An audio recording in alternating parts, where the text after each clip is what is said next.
Mwana City. Mungu akulaani huko uliko. Yaani sikujui lakini Mungu akulaani huko uliko yani. Imagine navuka feri hapo hivyo.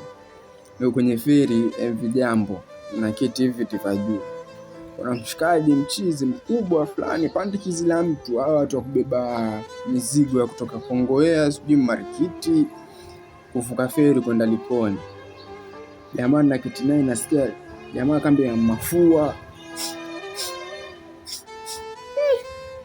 Toka napanda naye feri paka feri yaelekea katikati, yani kimwangalia jamaa yotoka machozi bana, najifuta.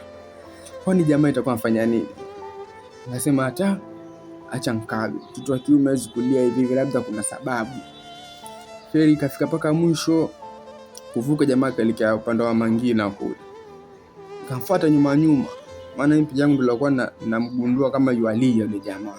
Na sio kawaida.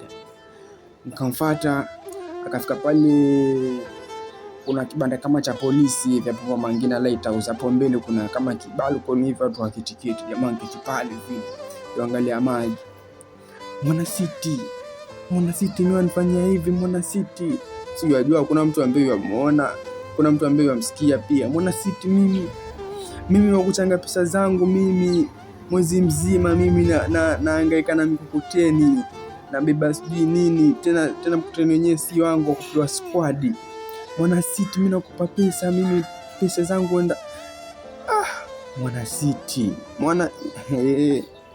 sawa, lakini yani wewe bebe wako mpya ambaye kufanya paka kamwacha huyo msela, ongereni kwenu, lakini hiyo nilana mtoto wa kiume yualia, pandikizi la mtu tena.